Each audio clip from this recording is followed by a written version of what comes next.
Stay tuned for tonight's adventure with the Fat Man. Okay, here we go. Good morning, good afternoon, good evening. Whatever time of day it is, I hope it's good to be where you are, because I'm really excited to be here today. My name is Baltimore Fats, and this is the tale of the Madam and Mrs. Jarley. Yeah! Okay, guys. Okay, so I think I have what could be a really fun and possibly a really incredible story that starts with this article. I don't know yet because about 3 paragraphs into it, I realized I wanted, or needed, as the case may be, more context before I dove any deeper. So what follows is a series of episodes centered around my hunt for that context. And I'm not finished, so I haven't even read this article top to bottom yet. But presented here is the first 2 episodes put together for this premiere. All right, so sit back, relax, and welcome to Baltimore Fats, House of Wax. Have fun, guys. Okay, here we go. Right, so while I was researching Guy Fawkes and whether or not there was ever a Guy Fawkes or Pope night in Baltimore, I found this article. It's from April 1908, and it appears to be a reminiscence of 2 separate waxworks events that happened in the city in the 1870s. And at least one of them had a Guy Fawkes exhibit. Right, the second tableau, Guy Fawkes under the Parliament House, with the accompanying music, Sick of Getting Upstairs. Right? Now, I still haven't read this article from top to bottom, but I saw some big-time Baltimore names and some cool exhibits, so I know I have a good story here. But before I can get in on it, I wanted to find out what I could about the proprietor of these waxworks. Arm myself with a little foreknowledge going in, So the headline reads, Jarley's Waxworks. And so it turns out that Jarley is a Mrs. Jarley and not a real person at all. Mrs. Jarley is a minor character in Charles Dickens' The Old Curiosity Shop, which was a wildly popular serialized novel back when it was first published in 1840. And it's the story of a young girl named Nell and her grandfather who live in and run a curiosity shop. But grandfather is a degenerate gambler and he loses the shop and he and Nell become homeless. Now, I haven't read it, but it's the story of their wayward travels. And at one point, they fall in with a traveling circus or something like that, and they find company with the curator of the wax figure exhibit, this Mrs. Jarley. And Mrs. Jarley teaches Nell about who the wax figures are and seems eager to take Nell on as an employee. But for whatever reason, that doesn't work out, and Nell and grandfather move on. And that's it. It's a very brief appearance and a massive story, right? Yet somehow, in January of 1869, she's setting up shop in Baltimore, right? January 22nd, 1869. Mrs. Jarley's Waxworks show last night at the Concordia was a capital success. And it turns out that Mrs. Jarley was very popular in Baltimore, because when I searched for her in the Baltimore Sun archives, I hit on over 150 articles and advertisements. And this is just a small portion of what I downloaded for this series. Right? And not only was she popular here, she was popular out in the frontier as well. Because in the early 1880s, none other than Laura Ingalls Wilder writes about Mrs. Jarley and her waxworks performance. And she's also the only mention so far that I could find of a Mr. Jarley, which is kind of interesting. So, but also even more amazing is that even Little House on the Prairie can't escape Mud City. But Mrs. Jarley isn't finished just going west and out to the frontier. Oh no, right? She goes up to the Great White North as well, right? And she has one in Perth, Ontario. And this is April 1893. So the tradition of the traveling waxworks of Dickens's Mrs. Jarley is alive and well in America in the latter half of the 19th century, at least through the 1930s from what I can tell. But its popularity definitely tapers off after the advent of radio and motion pictures in the 19-teens and 20s. But even crazier than all of this is the fact that there are no wax figures at all. In Mrs. Jarley's waxworks, all of the historic, religious, or literary characters that are portrayed in the exhibit were played by the townspeople. They would dress up in costume while whomever was playing the role of Mrs. Jarley, and that was usually a man in drag, Mrs. Jarley would tell the paying crowd who or what they were looking at. And more often than not, there would be musical accompaniment to these tableaus that they would present. Mrs. Jarley usually followed a script that had plenty of room for improv for local variations and such, but definitely a script, and I know this because I have one. And we're going to get much deeper into this as the story progresses. So not only do I have this script, I have this. In 1916, the CWH writes into the Sun asking how they can put on a Mrs. Jarley's Waxworks show of their very own. Perhaps some church group or burgeoning Masonic order of the Golden Poobah needed to raise some money. Because though I haven't mentioned this yet, 9 times out of 10, these waxwork shows were fundraisers. And I'm certain that's going to be important later on. Right? So the Sun tells this inquirer that a booklet with full details can be purchased from M. Whitmark and Sons in New York City for $0.25. And it turns out that this M. Whitmark and Sons is one of the most successful music publishing houses in the world at this time. And their building was smack dab in the middle of Tin Pan Alley. So if you're unfamiliar, Tin Pan Alley was essentially a small city block in New York that had several of these publishing houses on it. You don't really think about it that much, but music publishing is a big business. Right? And so in the late 1880s, new copyright laws made music publishing a very lucrative business overnight.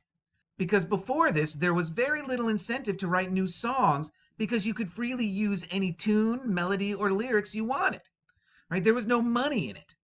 But after these laws, where the music and lyrical content of songs was protected property, it was off to the races, right? There was a lot of money to be made because there was a piano in every saloon, every theater, every church, and in most of the homes. In the late 1880s and early 1900s, pianos were ubiquitous with society. They were everywhere.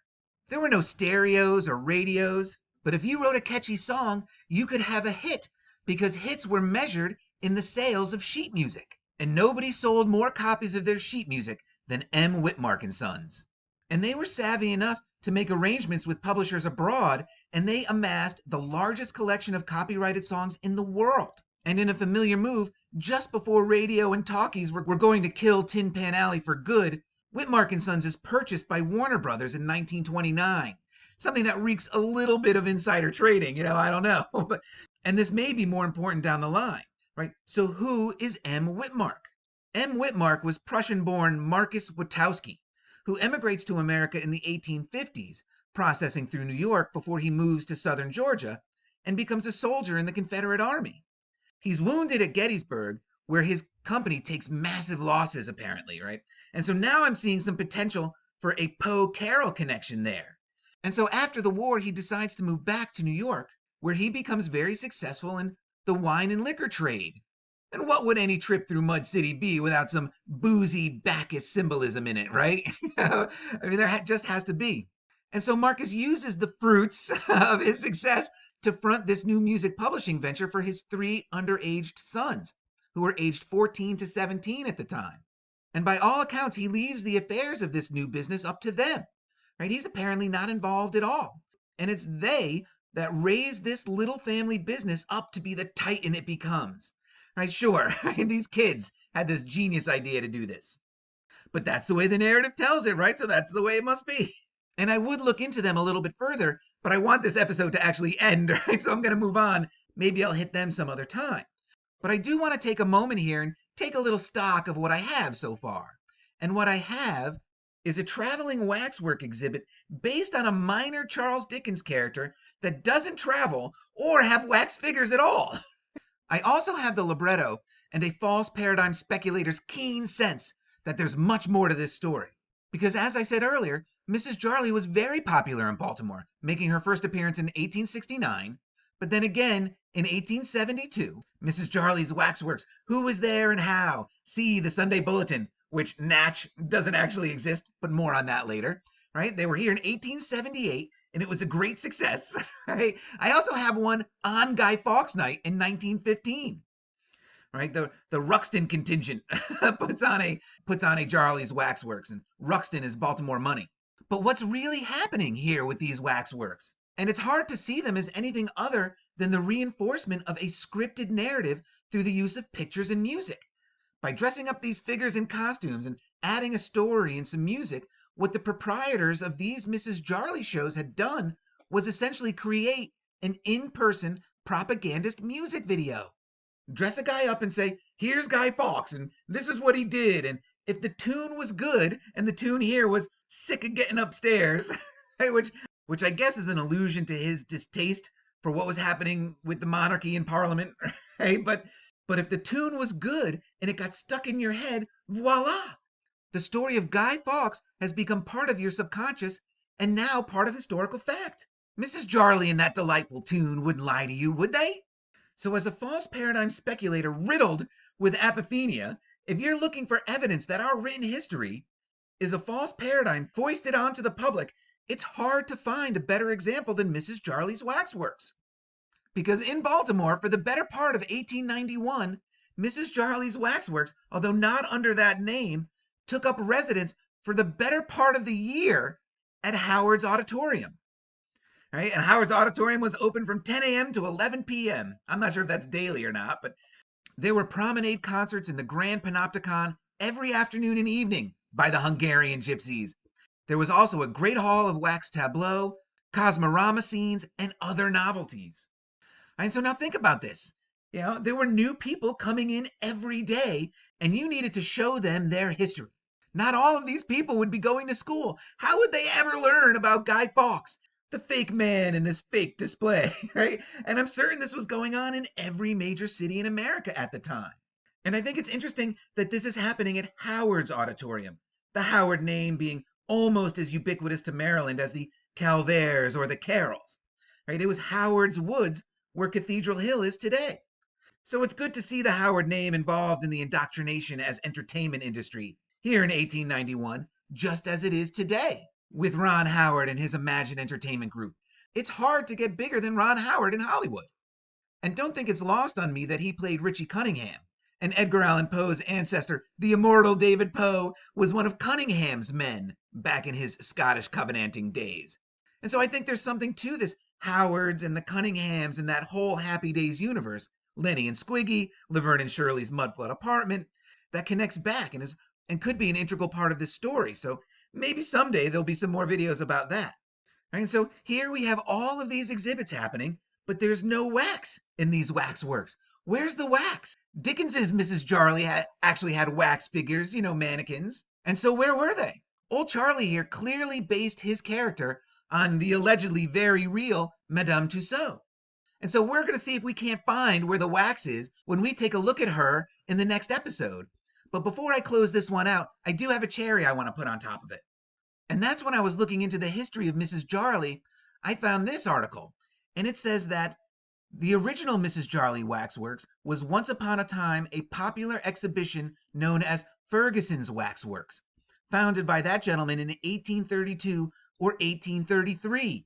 And there's that 1833 year again. It just keeps working its way in. Something very big.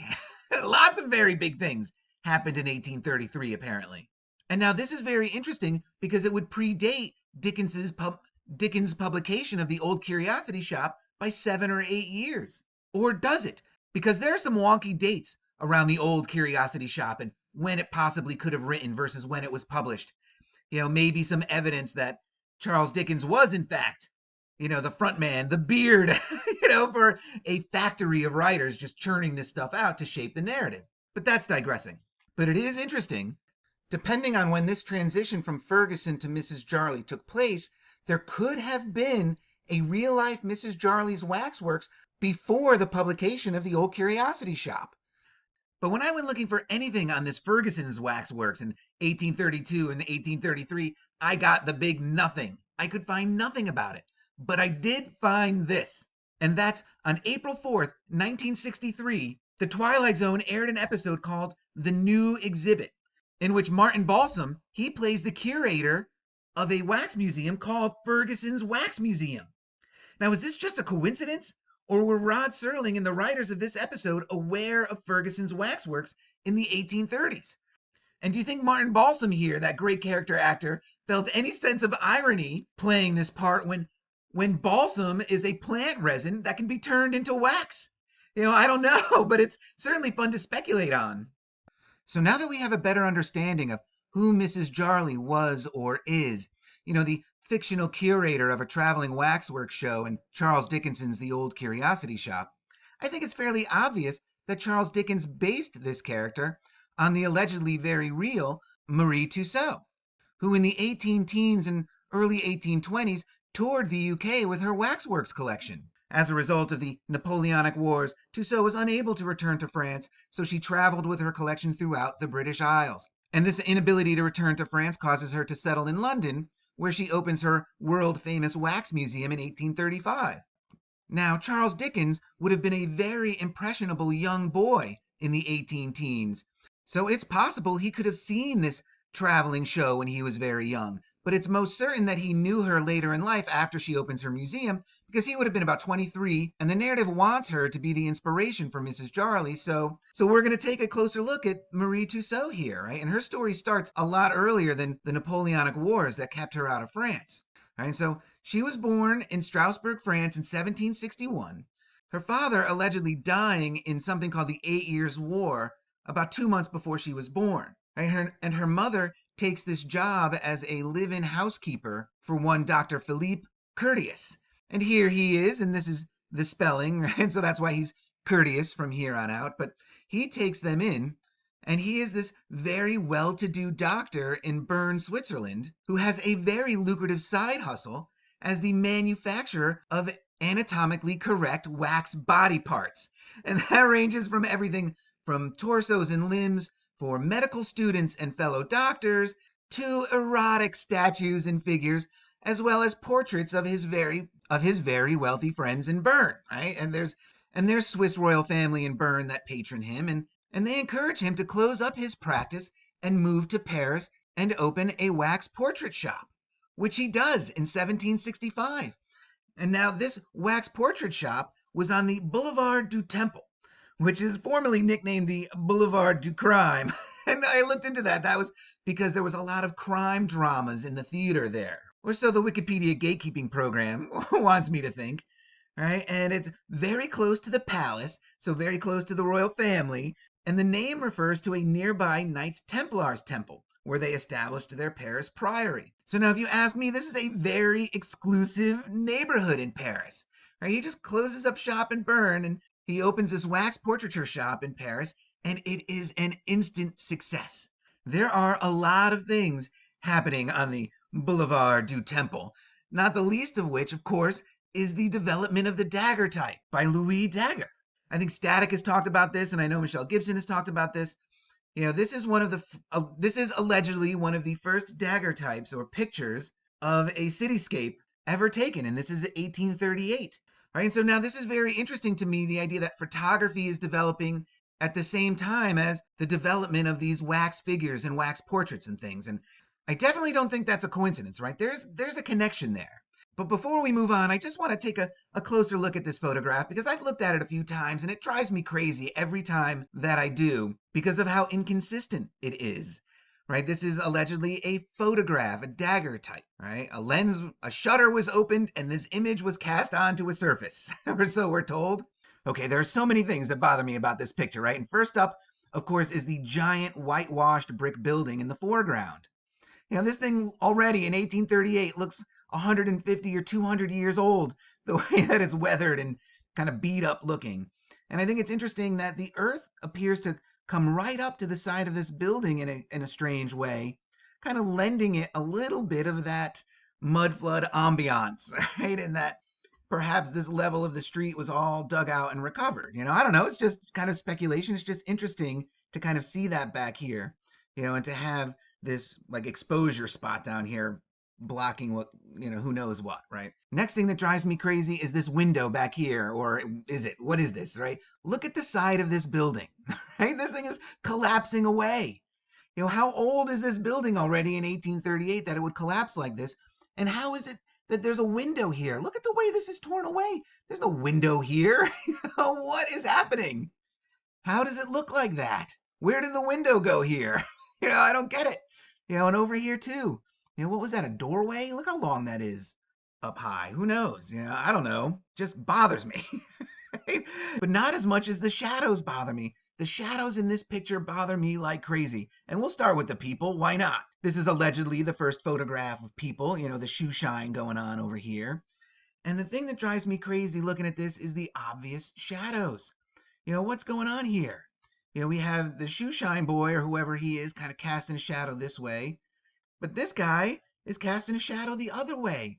We have trees casting shadows to the right, but we have, I don't know what is casting these shadows out to the left into the street. Where is the light source? How is this smokestack or chimney or whatever casting a shadow that way, but this one down here casting one the other way? I mean, what is happening with the light source in this photograph? Dagger type or whatever they're called. How come these objects on the left side of the photograph don't have shadows at all? I mean, it just drives me crazy. All these friggin' chimneys up here, and only one of them is putting out smoke? I don't know. You know, again, just speculation, but when you're a speculator with the bias and the apophenia that I have, this looks like a forgery of some type, and that this is something slipped into the narrative to establish the concept of photography and so forth. And I did at one time look into Louis Daguerre when I was doing my Master of Reality. He was gonna play a part in that, and who knows, maybe someday I'll get back to it. But I'm digressing with this. The idea, of course, is that this Boulevard du Temple was a very happening place in the science and arts community, as well as, I'm sure, the religious and political communities as well. I mean, he didn't start out small. And right off the bat, his shop is filled with full wax portraits and figures of some of the most famous people in Paris at the time. I mean, he just takes right off. So much so, in fact, that the very next year he brings Marie Tussaud's mother and young Marie to Paris to be his live-in housekeepers there. And he takes young Marie under his wing. And there is some speculation that he may, in fact, be her true biological father, and that there could have been some sort of, political or religious or family reason for there to be a cover-up there, because he does show her considerable favor, and she grows up calling him uncle her whole life. So there could be something to that. But from a very young age, from like 6 years old on, young Marie shows an uncanny ability to mold wax. Right? So much so that by the time that she's 16, Philippe Curtius here gives her her first full-body wax portrait commission. And it's not just any commission. It's no layup of some local magistrate. It's freaking Voltaire, right? One of the most celebrated French poets and philosophers of his era and of all time, for that matter, right? I mean, the confidence that Philippe Curtius must have had in young Marie Tussaud to pull off this portrait had to have been phenomenal, because you don't want to hand an aging Voltaire a wax portrait that looks like Quasimodo, right? Not at all. Even if this is slightly closer to the truth, right? And she's so good at this that the famous people line up to have their wax portraits made by the young housekeeper's daughter, including a visiting Ben Franklin, who allegedly was a frequent guest of Philippe Curtius.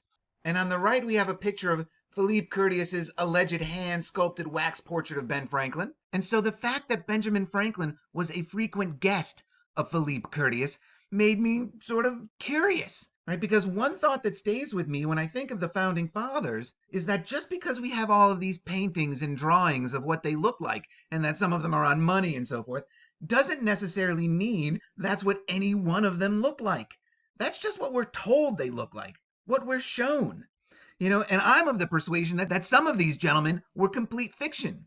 But at the very least, or the very worst rather, we have put inherent trust in accepting that that's what these men look like. And I remember some time ago, I think it was Conspiracy R Us had a video about all the paintings of the Founding Fathers being churned out by artist factories. And I love that idea.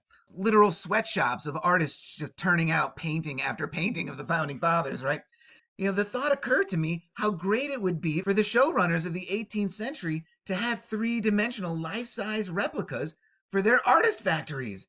A figure you could dress and pose however you want to tell whatever story you want told, right? And since they're playing the long con and know that future generations will just accept whatever they're shown, the men we think of as the Founding Fathers could just be random models. And the real Benjamin Franklin could have looked more like this. I don't know. But in all seriousness, if you were trying to plaster pictures of these people everywhere before photography, well, then they needed to be painted or drawn. And since Benny Franks, G-Dubs, and TJ couldn't be everywhere at once, having a detailed wax bust to work from seems an easy form of quality control. Even if our history is completely legit, this would be true. Right? But anyway, I don't know. I just think that this is a very interesting idea. and one that's about to get a lot more interesting because at 20 years old, King Louis XVII hires young Marie Tussaud to be his sister's live-in art instructor, or here as they have it, to teach votive making to Elizabeth. Now, this is really interesting here, right? Okay, because, votives, so they're like a minor sacrifice, an offering. Candles are the most common type of votive, especially in Christianity, right? But they could be any sort of like figure or food, offering burnt offerings, animal sacrifices, things like this. Those would all, I guess, be considered votives of some form or other, right? And so I love here that it says that these items are generally made in order to gain favor with supernatural forces. And I'm thinking, what supernatural forces are the French royal family trying to gain favor with if they hire the best, the most gifted wax sculptor in the realm to be Elizabeth's art teacher, right? They have to be after some major magic here, right? Because not only was she hired to be the art teacher, she was on the full-time payroll. She was live-in, right? Oops. But not only that, she says that the royal family was so pleased with her work that she lived with them in Versailles for 9 years. Making votives? The most talented wax sculptor in all of Paris making trinkets for Sunday Mass? I don't think so. It just doesn't make sense. But her time with the royal family is cut short when the French Revolution breaks out, and she's arrested as a royalist sympathizer. But she's spared the guillotine because of her talents and because of her relationship with Philippe Courteous, who must have had friends in very high places, certainly higher than the French royal family, to help Marie Tussaud get sprung. But in a cruel twist, the leaders of the new French Republic employ her, as she likes to put it, making death masks and body casts of the freshly beheaded royal family, which is gruesome in and of itself, but these were her friends, and she reminisces in her memoirs about holding the severed head of King Louis XVI in her lap while making a death mask and a cast of it.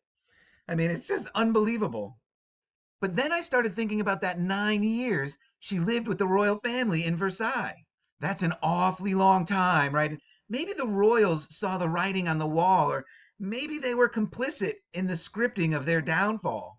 Maybe Marie Tussaud was just the lead special effects artist for the greatest optical illusion ever performed in front of a live audience, and that's the execution of the royal family. 9 years would be plenty of time to make full figure replicas of the important players. If they looked as realistic as possible and had pig bladders stuffed with blood in the neck cavity, the plebes would buy it. People fall for that ruse to this day. And then in turn, she could spirit the still living royal family out of France a la Mrs. Jarley and a traveling waxworks exhibit, which Marie Tussaud embarks shortly after all the executions of the French Revolution are complete and Philip Curiosity dies and leaves her all his inventory of these wax portraits and figures. How convenient! She puts together a traveling wax show and hits the road out of France in 1794. And so now, of course, I really streamlined this for this presentation, but it certainly seems possible, if not plausible to me, that something like this could have happened. And happened in place of a lot of these executions. Certainly they had the technology at the time. And it's soon after Marie Tussaud returns to France after this initial trek out into Central Europe that she heads to England and spends the second half of her life. But we're going to come back to that because I want to take a closer look at the practice of death masks and body casting in ancient times, because I think it's going to be relevant down the line. So there'll be all that and more in the next exciting episode of Baltimore Fat's House of Wax. Remember, guys, just because you don't know the truth doesn't mean you can't have fun with the lies, right? And so until the next one, cheers, guys.